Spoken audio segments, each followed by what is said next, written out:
நம்ம நாடு வளர்ந்த நாடா மாற நானும் ஒரு காரணமா இருக்கேன். நல்லா படிக்கிறேன்னு சொல்லி ப்ராமிஸ் பண்ணதை எல்லாம் சாங்ஷு அங்க மியூசியம்லயே உட்காந்து வரைஞ்சிட்டு இருக்காங்க. அப்ப ஜியாசு அவங்க 2 பேரும் குடிக்கிறதுக்காக ஜூஸ் வாங்கிட்டு வந்து குடிச்சா சாங்ஷு அப்ப ஜியாசு கிட்ட ஜியாசு நான் உங்ககிட்ட ஒன்னு கேட்கணும், போய் சொல்லாம ஆன்சர் பண்றீங்களான்ட்டு. உங்களுக்கு கேர்ள் ஃபிரெண்ட்லாம் இல்லையா? காலேஜே முடிக்க போறீங்க, இப்ப வரைக்குமா யாரும் உங்களுக்கு ப்ரொபோஸே பண்ணலன்றாங்க.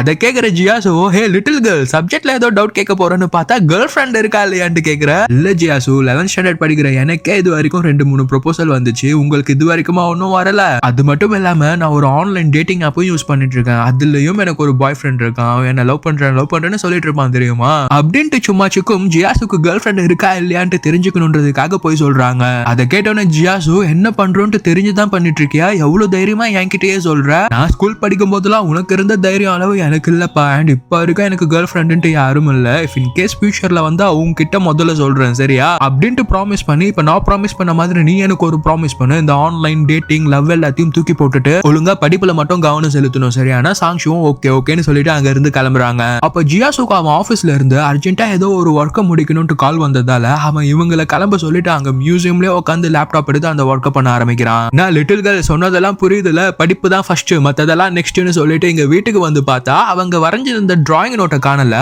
உடனே சாங்கியான் கிட்ட வந்து, அண்ணா என் டிராயிங் நோட் காணா, வானா கார்ல இருக்கான்ட்டு பாத்துட்டு வரலாம்னா, சாங்கியானோ ஹே குட்டி பிசாசே கார்ல எல்லாம் எதுவும் இல்லைன்னு சொல்லிட்டு போயிடுறான். அப்ப சாங் ஷோ உட்காந்து எங்க விட்டுருப்போன்ட்டு யோசிச்சு பார்த்தா அவங்க மியூசியம்லயே விட்டுட்டு வந்துட்டு இருக்காங்க. அப்புறம் மியூசியம்க்கு கால் பண்ணி இந்த மாதிரி ஒரு கிரீன் கலர் நோட் புக்கை விட்டு வந்துட்டேன், அதை எடுத்து எனக்கு அனுப்புறீங்களான்னு கேட்டா நான் அதை ஆல்ரெடி உங்க கூட வந்தவர்கிட்ட கொடுத்துட்டோன்றாங்க. சாங் ஷோக்கும் சரியான ஷாக். ஐயோ, நம்ம சின்ன வயசுல இருந்து ஜியாசுவை வரைஞ்சதெல்லாம் அவர் பார்த்துட்டாருன்னா நம்ம மானமே போயிடுமே, என்ன நினைப்பாருன்ட்டு தலையிலேயே அடிச்சுக்கிட்டு யோசிச்சிருக்காங்க. அடுத்து என்னாச்சு, ஜியாசு அதை பார்த்தாரா இல்லையான்றத நெக்ஸ்ட் பார்ட்ல பார்ப்போம். சப்ஸ்கிரைப் பண்ணிக்கோங்க.